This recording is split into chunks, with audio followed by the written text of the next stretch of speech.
Hello, everybody. Let me turn that off right off the bat. Welcome to the Geeks lunchtime streaming show. I am Skip Elsheimer, and we watch old 16mm films here and talk about things. And we often forget to mute the stream that we're previewing on a different computer just to make sure everything is working okay. Why do we do this? I mean, why? Why? That's a great question, and we are going to watch films that will ask questions related to why. But are they going to answer them? I don't know. We'll see. This first one is, why me?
Shine your machine.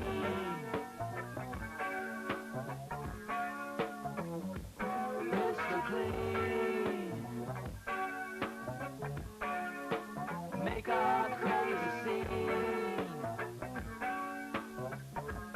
Elbow grease and Vaseline. Mr. Clean.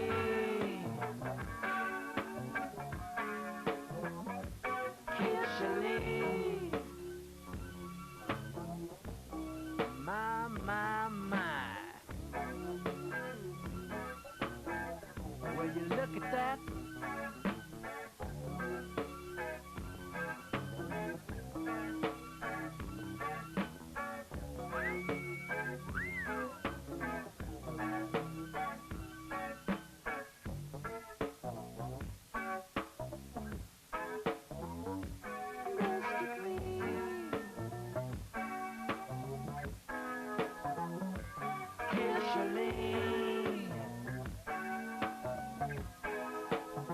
Shine your machine.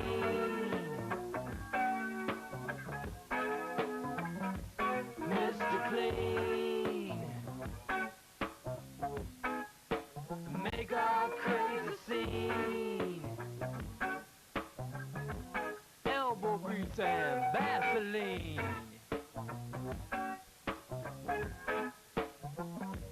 Mr. Clean.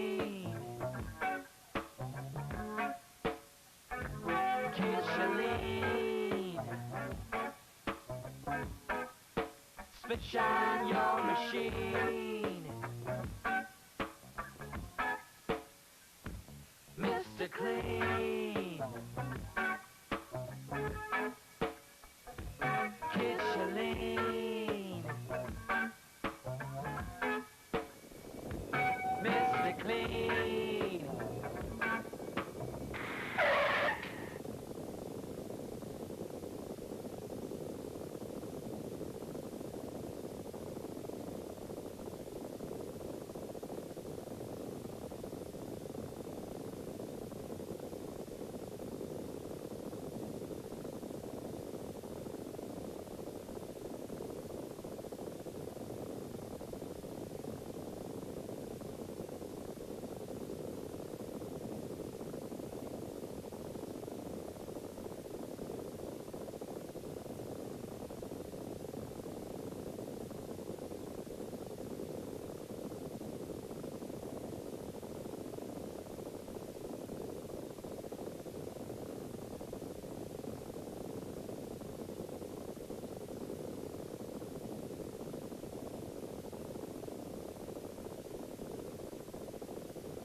Clean.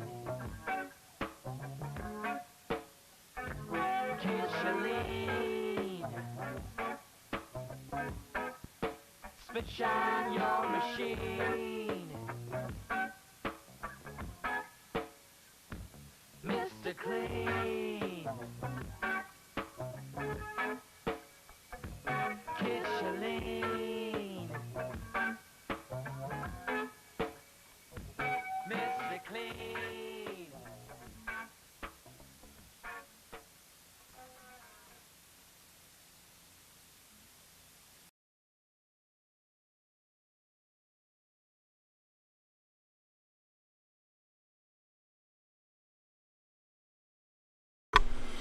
So somebody asked, why was this film made?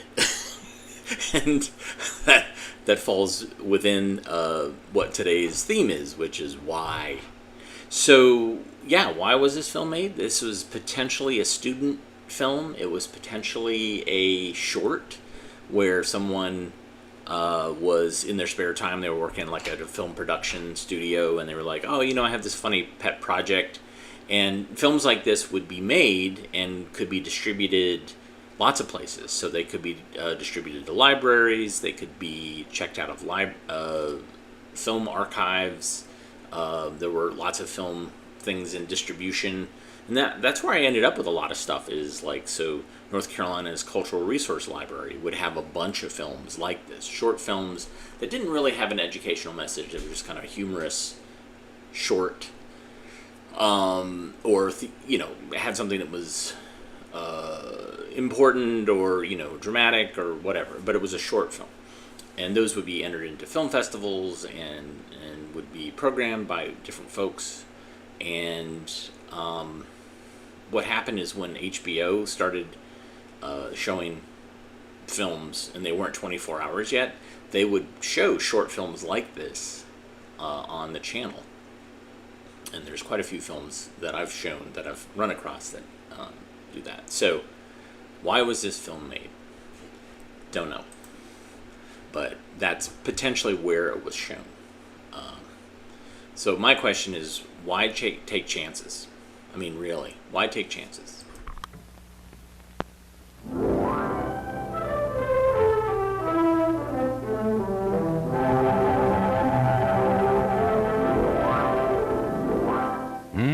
Looks like these kids are going to have some fun, doesn't it? If I'm not mistaken, they're heading for a picnic. As far as I'm concerned, there isn't anything any more fun. What do you think? I remember the games and the races and prizes, and best of all, so many good things to eat. Hot dogs, ice cream, watermelon, cake. Makes my mouth water just to think of it. I'd sure hate to be left out when the gang's going on a picnic, wouldn't you? Well, it's too bad, but somebody is. Jimmy can't go. You see, Jimmy did something very foolish yesterday, and he hurt himself. So now he has to miss the picnic, after looking forward to it for weeks. Too bad. But it seems like almost every time we don't use our heads and we take chances on getting hurt or getting sick, we lose out on a lot of fun. That's exactly what happened to Jimmy. You see, yesterday, Jimmy was playing touch football. That's a swell game when you're careful. But when you don't look where you're going, you can really get hurt, like Jimmy did. It's a good thing we aren't all like Jimmy, isn't it? Because when we watch where we're going, we won't fall or do like Jimmy and run into something.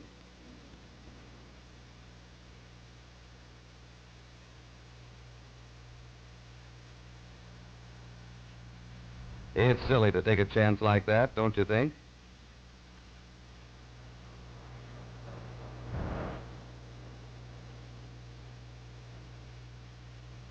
Let's look at some others. Here's one, a rusty nail, and believe me, it's dangerous.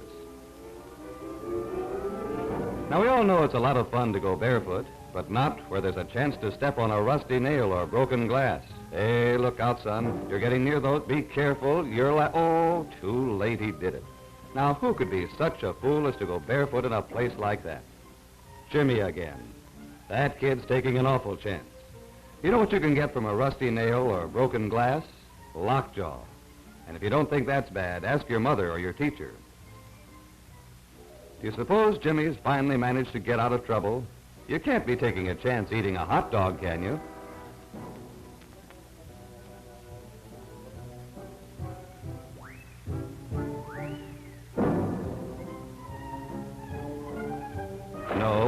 eating a hot dog, but if you go in swimming right after eating, that's a different story. Why? Because you're liable to get a cramp. It's like a red-hot poker jammed into you. It hurts so bad you can't do a thing to help yourself. Well, Jimmy's lucky again. The lifeguard happened to be watching. If he hadn't, Jimmy might have drowned. All because he forgot and went swimming too soon after eating. Always wait at least 1 hour after eating before going in the water. This gives your stomach enough time to digest the food. All boys and girls like dogs, but if you suddenly stick out your hand at one before he has a chance to get acquainted or see you, he may bite you. Make friends with a dog like this boy. Put your hand out to him slowly with your fist closed so he can use his nose to see who you are. And above all, when a dog is eating, he doesn't like to have anyone pet him.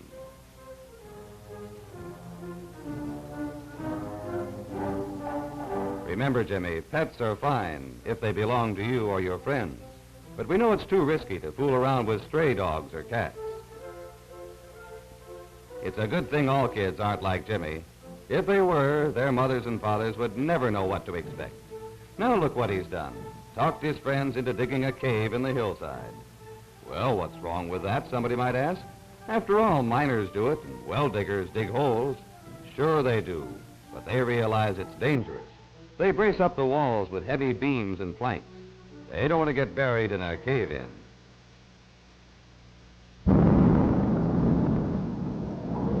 See what I mean? If they don't work fast now, Jimmy's going to be smothered.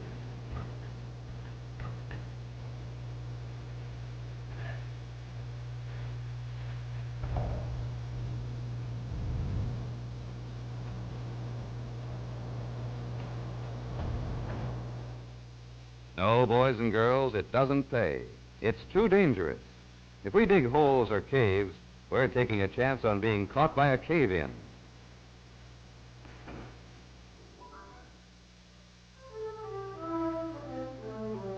Not only holes and caves, anywhere that there's a chance of getting caught where you can't get out.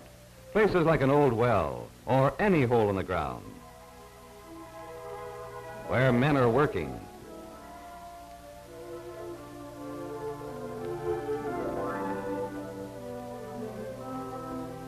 Or a manhole or culvert. There are plenty of places and ways to play that aren't dangerous.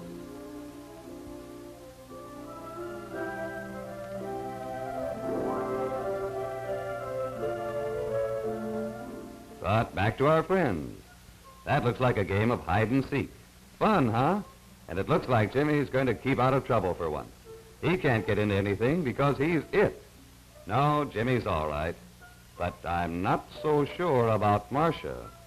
Oh, no. Well, it'll still be all right if they can just find her.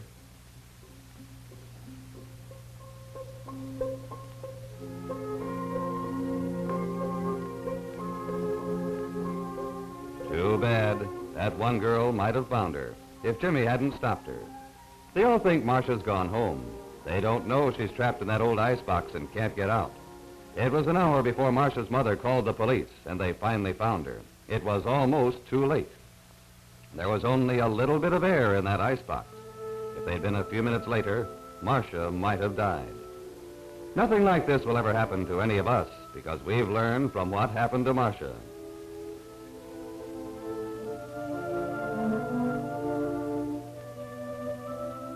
So far, we've seen all the wrong things. Is there anything wrong with flying a kite? No, not when a bright kid does it.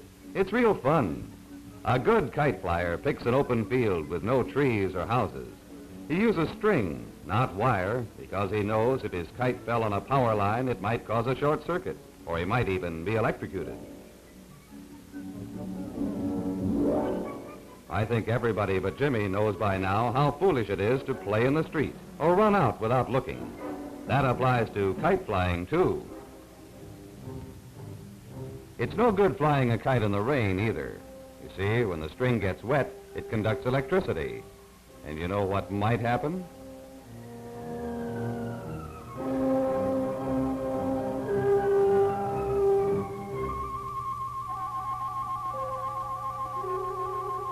Get the point? I thought you would. It's no fun being struck by lightning.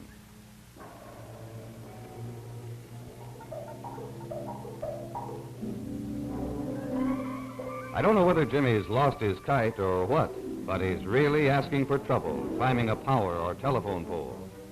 Maybe he thinks he's a pretty good climber, but even if he is, one of two things may happen. If he doesn't fall, he may touch a power line. And I can tell you that isn't any fun. Well, kids, what have we learned so far? We're not going to be like Jimmy. We're too smart to forget to look where we're going, or to get careless and step on a rusty nail or broken glass. We don't want lockjaw. We like to swim too well to spoil it by going in the water right after eating. We'll let Jimmy fool around with stray dogs and cats. We know it's too dangerous. The same goes for getting caught where we can't get out. We're going to have a lot of fun flying kites, but not by running out in the street or flying them in the rain. And this will never happen to us because we're too smart to be like Jimmy and climb power poles.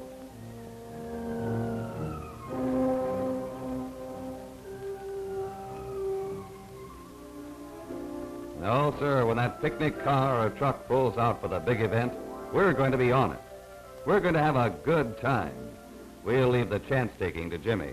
He can stay home and feel sorry for himself all day because he didn't use that big bump on his shoulder.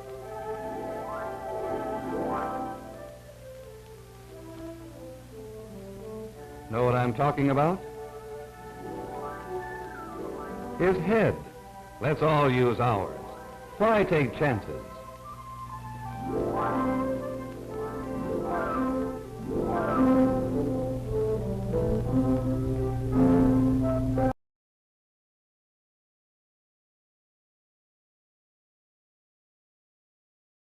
So the narrator is the same narrator as Skipper learns a lesson, and so instead of saying "Oh, Jimmy," it's "Oh, Skipper."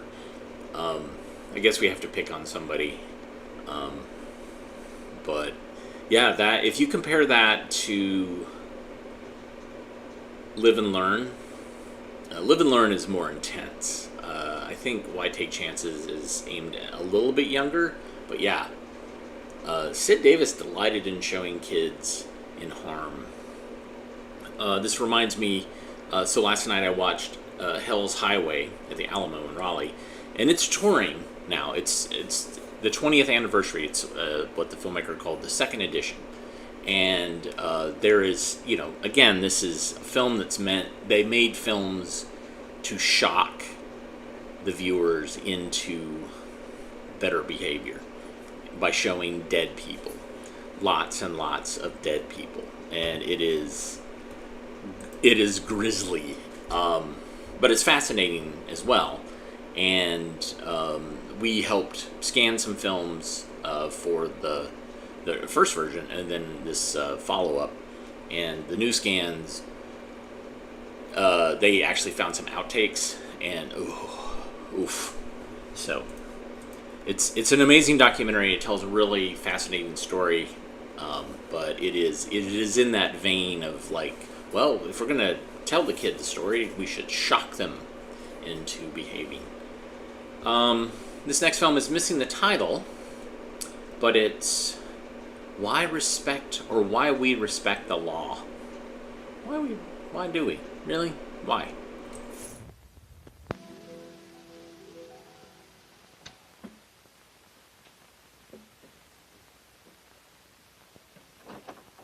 And tell him I'll call him later. I don't want to be disturbed now. Sorry I'm late, Kent. I was delayed in court. Good to see you. Thanks, Mr. Hudson. How's your father? Dad's all right. He mustn't. He'll know I'm here. Oh? You said you needed the advice of a lawyer. I do. Well, sit down. Tell me what's happened. Well, it's the neighborhood ball club. Mm-hmm. We've got a good diamond, but we've been wanting to build a backstop. Only we don't have any money. I see. Well, they're building this new store in our neighborhood, and, well, there's a lot of lumber lying around, and so... And so one dark night, you took what you needed. There were 4 of us. They don't know who took it yet, but they're raising an awful fuss. They usually do. But why all the fuss? All we took were a few boards. We need those boards, and they've got plenty more. Kent, take off your shoes. Huh? Let me have your shoes. Guess you know. Oh. You think maybe I left footprints there? I'll just keep them. My boy can use them. You'll have plenty more shoes. But that's different. How? Are laws made to regulate me and simply to protect you? Sometimes it seems laws are made just to keep us from we want to. On the contrary, Kent. It's law that allows us to live in freedom. Real freedom. Law is one of the cornerstones of our democracy. Kent, imagine what things would be like if we had no law. Suppose we had no constitution, nor any other written law. Then we would have no officers to enforce the law, and no courts to interpret the law. Now imagine a quiet evening at home with your mother, father, and sister. Maybe you're talking over plans for the weekend, when...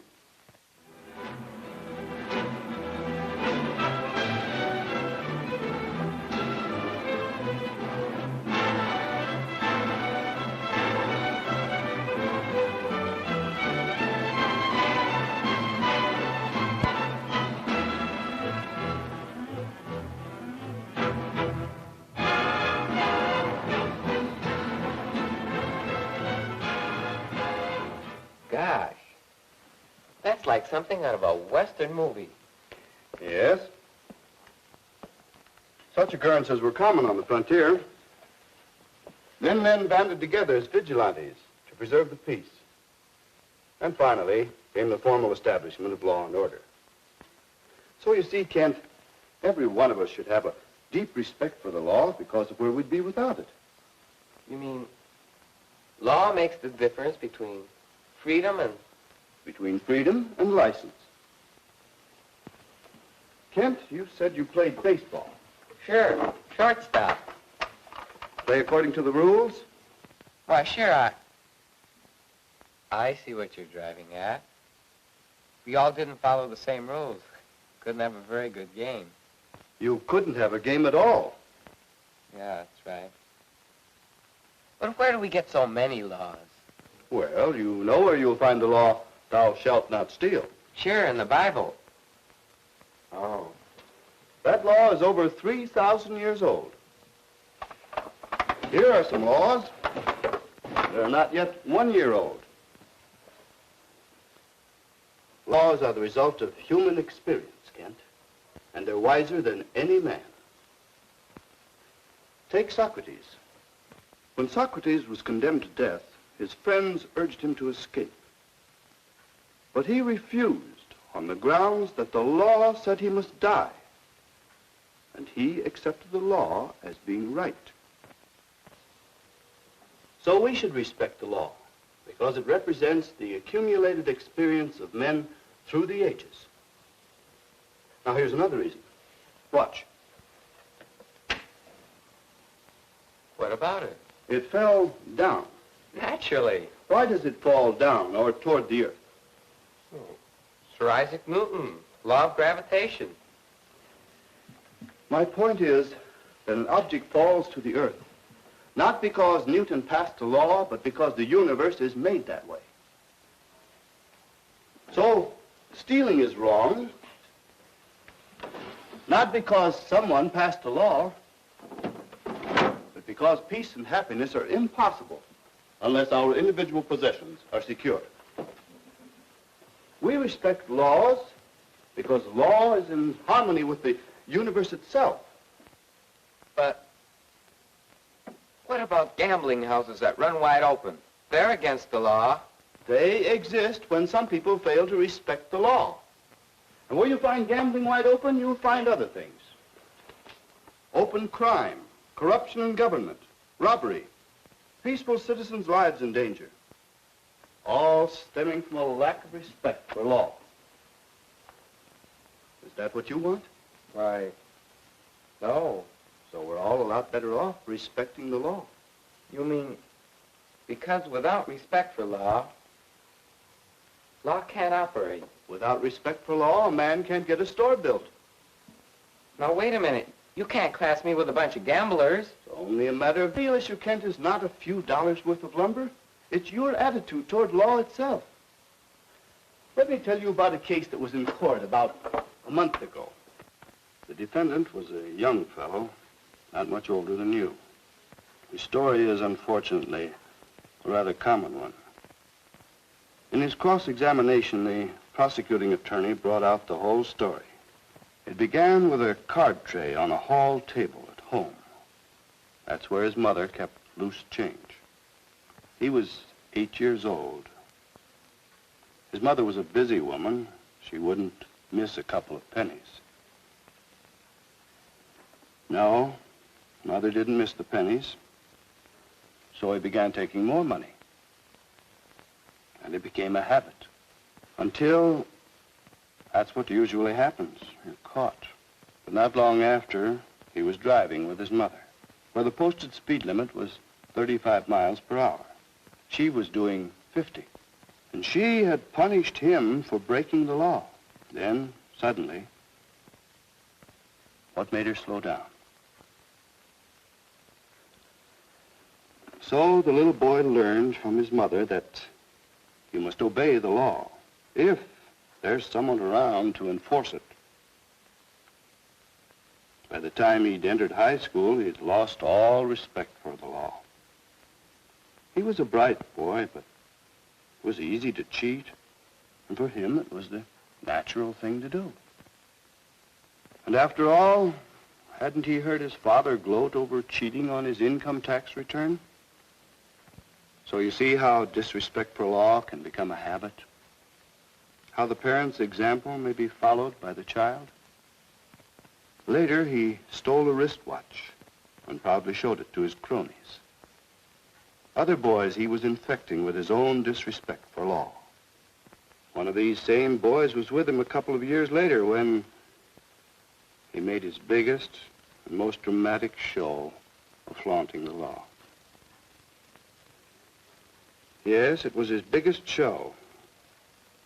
It was also his last. The law which this young man held in such low regard, the law assured him a fair trial. But still, the law did punish him. He has time now to think about what he's done. And I believe he'll turn out all right.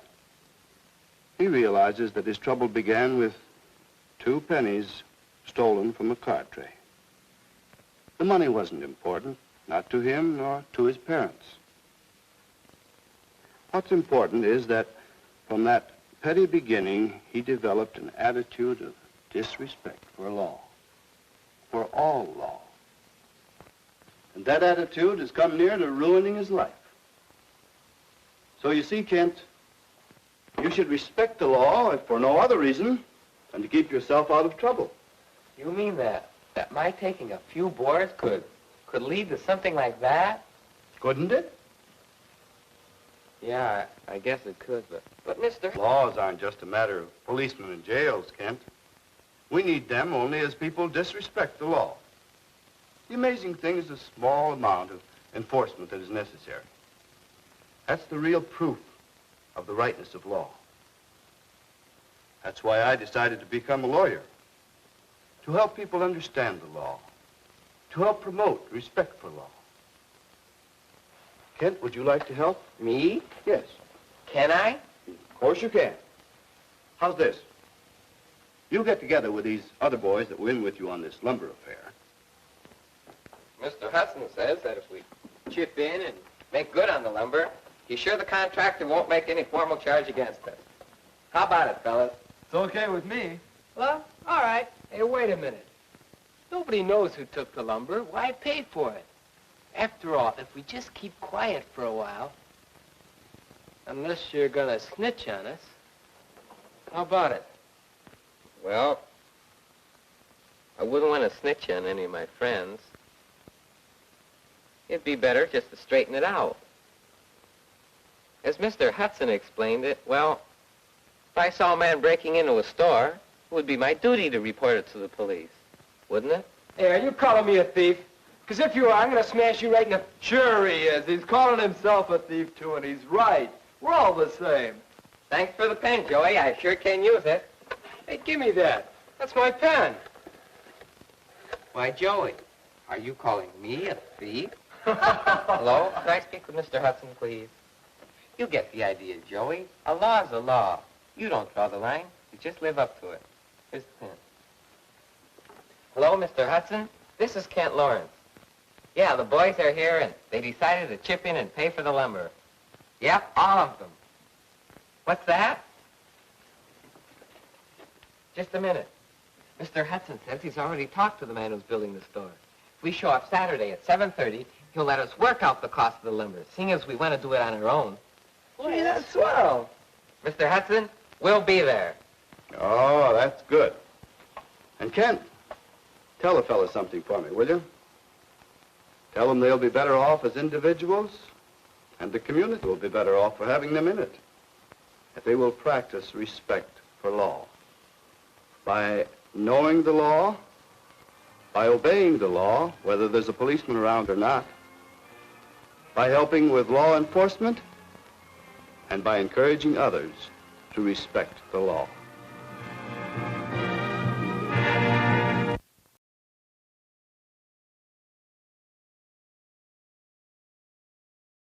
La la la. I feel like I have a copy of this that probably has a title at the beginning of it, but I did a show called Rules and Laws, and so yeah, there were a lot of these types of films from this time period that talk about the importance, explaining the social contract that we have with the world and how laws help mediate that.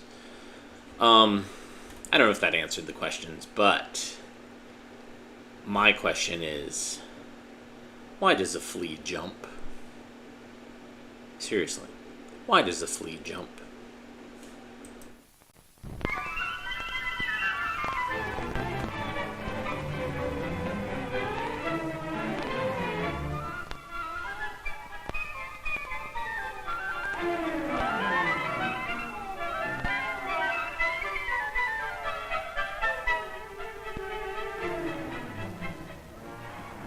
In the film you are about to see, a team of Japanese scientists and a dedicated general practitioner are shown reenacting their studies on the Chiga vector of a scrub typhus-like disease occurring on a small island south of Tokyo. These studies led to a clearer understanding of the stimulating effect of carbon dioxide on certain parasites. A disease of unknown etiology endemic to this small island prompted a group of scientists from the University of Tokyo to investigate the cause, which was determined in 1952 to be a rickettsial organism. The island of Hachijo is volcanic in origin, about 50 kilometers in circumference, and with a population of over 10,000 people earning their livelihood in agriculture or by fishing. Through the centuries, people of Hachijo had suffered from a strange fever that struck only in the winter months. The disease is characterized by a rash over the entire body, or eschar. Mushi disease, or scrub typhus, was found to be transmitted by chiggers or larval mite of the species Trombicula scutularis. Here a chigger or larval mite is shown crawling along a human hair. The mite is about 0.3 of a millimeter in size. Here you see a typical temperature chart of a patient. A dramatic drop in temperature follows initiation of drug therapy with antibiotics such as the tetracyclines or chloramphenicol. The story does not end here, however. With the successful treatment of the disease, the observations of an island physician led to some very interesting studies of the sensory physiology of the chiggers. In pursuing his interest in the epidemiology of this disease, the physician trapped rodents and collected ectoparasites.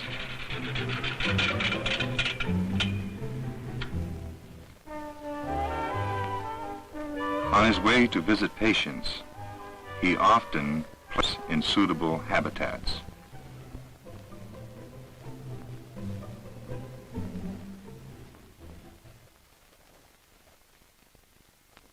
Chiggers are found in great numbers in the outer ear of rodents.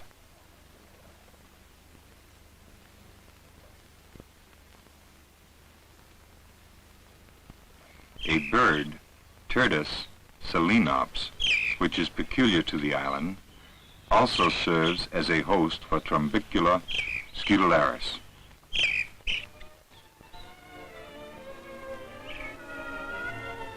The physician was not satisfied merely to find the chiggers on rodents. He searched for their habitat apart from animal hosts. Careful, painstaking search revealed many mites on the tops of stones and rocks. After many observations, the physician discovered that the mites were in cracks and crevices of the rock and came out on the surface of the rock soon after he came on the scene. He also observed that mites would come out on the surface of rocks for about 2 meters around himself. How did the mites learn of his presence?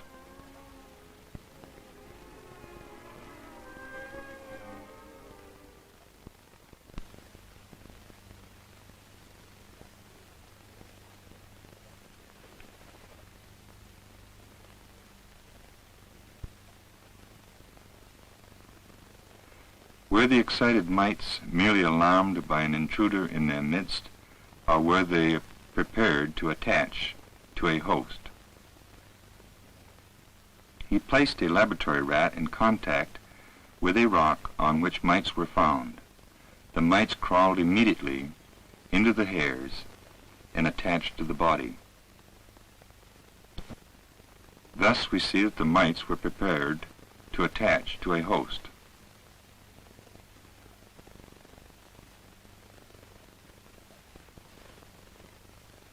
The physician discussed his observations with the scientists from Tokyo University. They confirmed his field observations and took up the challenge. In order to permit further studies in the laboratory, mites are collected in test tubes by a member of the team from Tokyo University.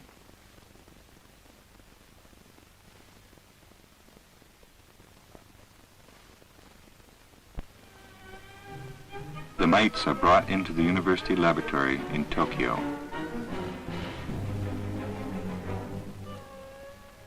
The scientists, individually and collectively in their discussions, speculate on the trigger mechanism that brings the mites out of their niches and the nature of the stimulus for their agitated activity.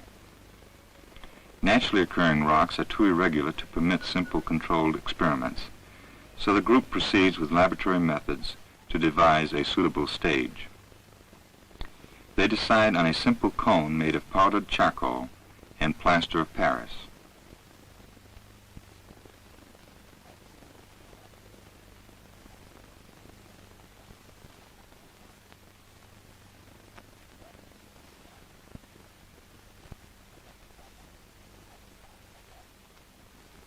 Mites are released on the inverted, hardened cone.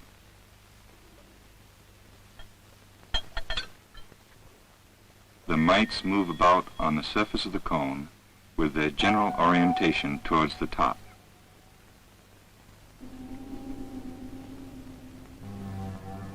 After about 20 minutes, the mites are gathered near the top of the cone and on the side away from the light.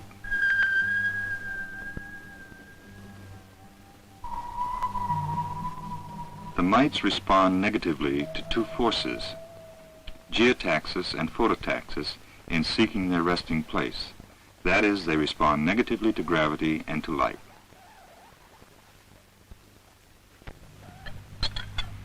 When the cover of the dish is removed, the mites begin to move about in an agitated manner. What stimulates the mites?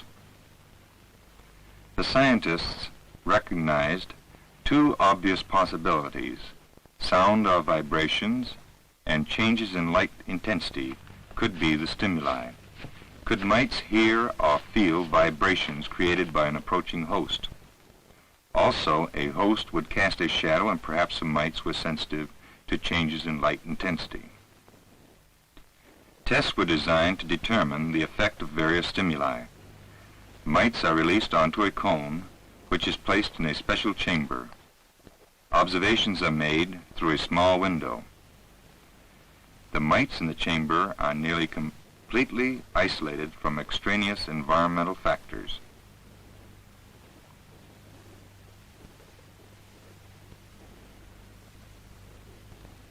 Leaves are rustled. No reaction. Hands are clapped.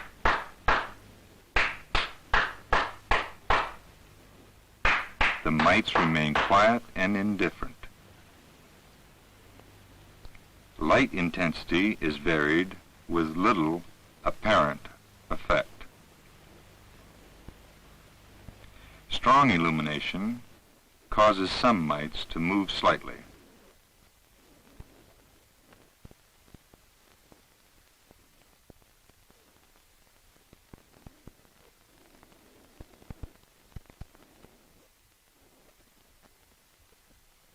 Body odor is tried. A wad of cotton, which has been held close to the body, is placed in the funnel.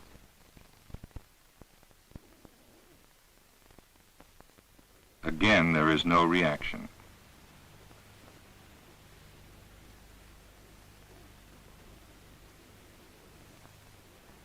Next, human breath is introduced into the chamber through a tube.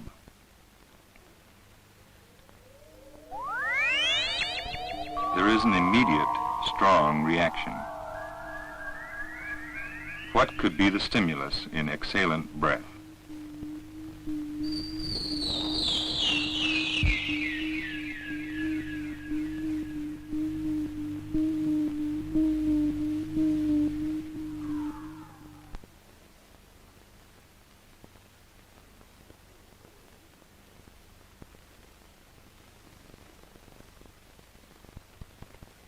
A measured amount of breath is taken up in a syringe and forced into the chamber to see if it is adequate to stimulate the mites.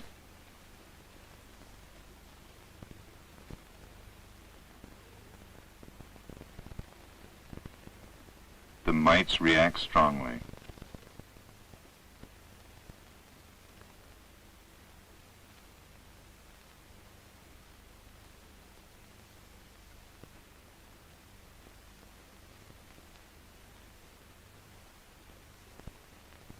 The group decide to try selective absorption with various chemicals to see if by elimination they can pinpoint the stimulus.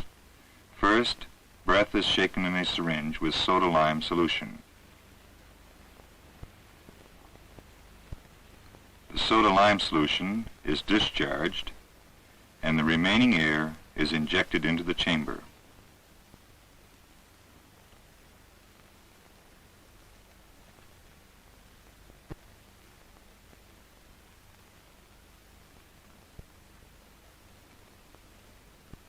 There is no reaction. The stimulus has been removed by absorption in the soda-lime bath. The stimulating component of exhaled breath is absorbed by alkali. Carbon dioxide is absorbed by passage through alkali baths. Human breath contains approximately 4% carbon dioxide.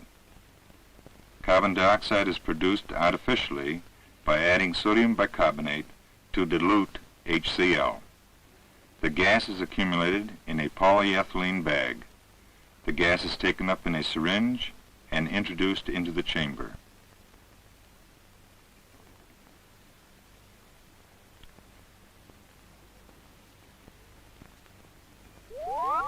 The mites are stimulated to frenzied activity by carbon dioxide.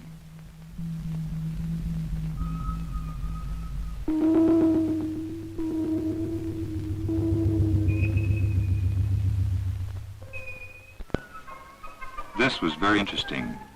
Do other parasitic arthropods behave in a similar manner? The tropical rat mite is sometimes a serious pest in homes. It produces an irritating itch when it bites man. The mite breeds in rat nests in nature. Here at the laboratory, tropical rat mites are being bred on cotton rats in the course of studies on filariasis.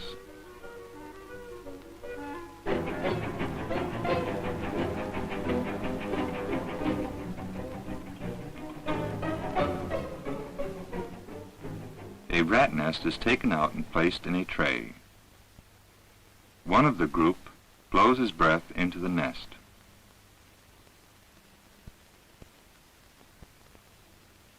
The mites come out onto the surface almost immediately.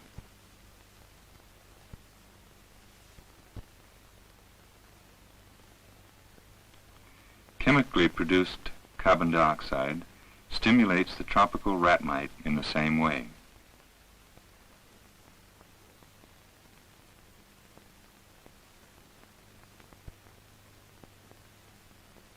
The effect of carbon dioxide on fleas is also interesting. Fleas usually remain dormant in cracks, crevices, in sand or in the soil.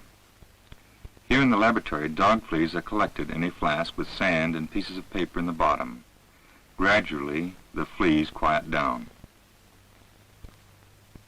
Sounds or vibrations produced by rapping forceps against the flask do not cause the fleas to jump.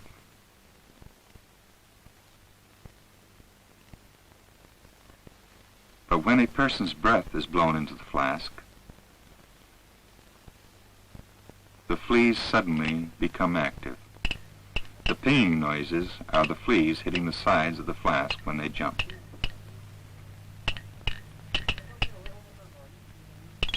In the absence of man or other animals, such as in a summer house, fleas stay quiescent in cracks and crevices.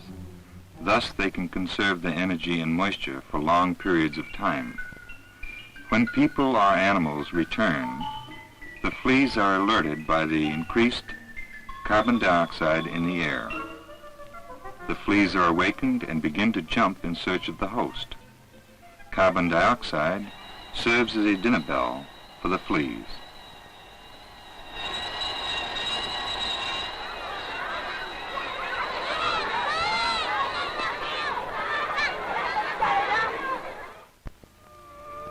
Mosquitoes are often serious pests in the summer season.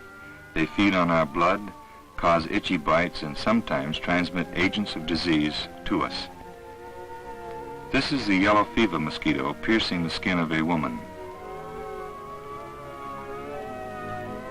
To demonstrate the effect of carbon dioxide on mosquitoes, a piece of dry ice is placed on a cemetery stone in which there is a hole containing resting mosquitoes.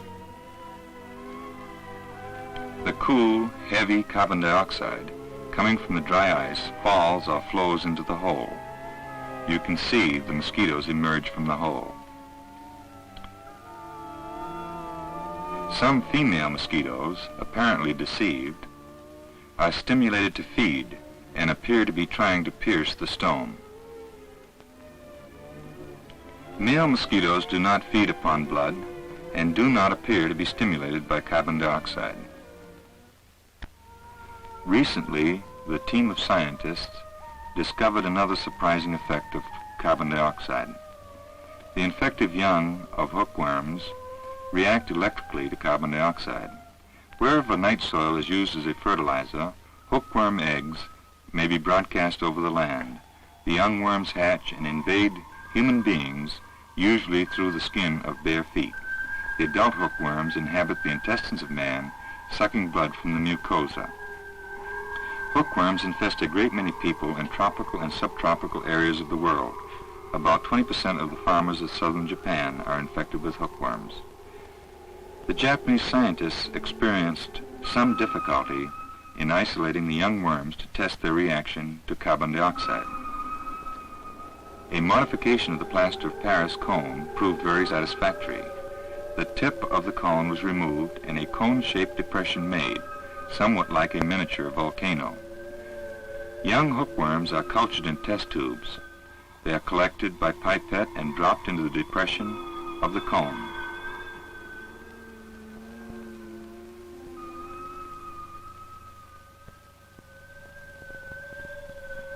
The worms move gradually upwards, and when the cone is kept in a chamber away from distracting environmental influences, the young worms become relatively quiet.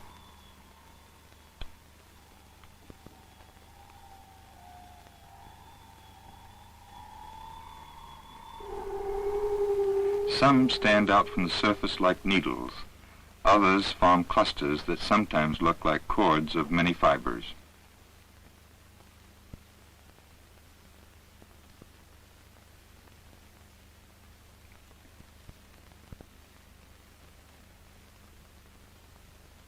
When breath is blown into the chamber, the young worms begin to writhe in a dance macabre.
Thus, on a little out-of-the-way island, the persistence and remarkable observational powers of a country doctor led to a clearer establishment of carbon dioxide as a potent stimulus to parasitic animals.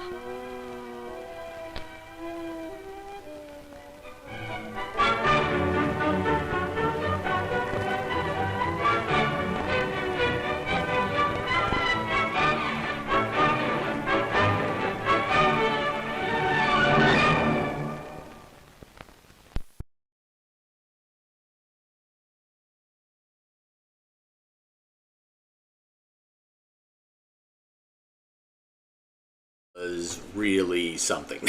I did not expect that. So that is not part of my 16 collection, but it's part of this library collection that the Internet Archive scanned and put online. And I don't know if you noticed, there was that wow and flutter. This is an early iteration of a scanner where they didn't quite understand how the sound would be affected if you scanned faster than real time. So it was like, ooh.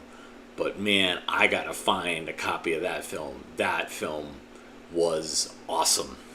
It would be in conjunction with doing a show, that Creepy Crawl show, because that is just the sound effects, the experiments, just all that footage is just like, just itchy, all itchy. Kevin, thank you so much for donating via the Super Thanks button. That is one way you can support us. You can also hit like and subscribe. That's a wonderful way to support us. If you were watching via YouTube, Twitch, I don't know. I'm sending this to 3 places. I'm sending it to YouTube, I'm sending it to Twitch, and I'm sending it to... where is it? I'm sending it to tv.avgeeks.com. Right here. And that is where our 24/7 channel is living. And I've been adding slowly features and reading about, the feedback you guys have been giving me over there. And I very much appreciate this. This project literally was hatched on Sunday. So we've come a long way. One of the things people were saying, like, well, how can I get this on my TV? There's a button, you hit that, and it will give you some options of potential things that you can do. None of them are ones that the page will do. They're all things you have to do to get the page shared. So that's not great, but it's a stab at it. What else is going on? You can support us via Patreon. Patreon.com/abgeeks. We just uploaded a exclusive show for Patreon subscribers, and so you can go there and check that out if you are a member. You can also give us coffee via ko-fi.com/abgeeks.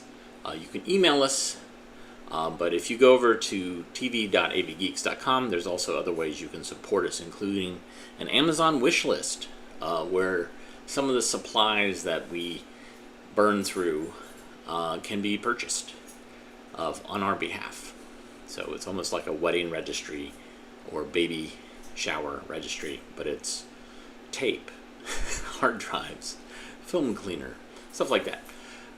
Thanks for watching today. I am going to shut down this, but then I'll start the streaming show over at tv.abgeeks.com. It's a great place to comment and hang out afterwards, and it runs 24/7.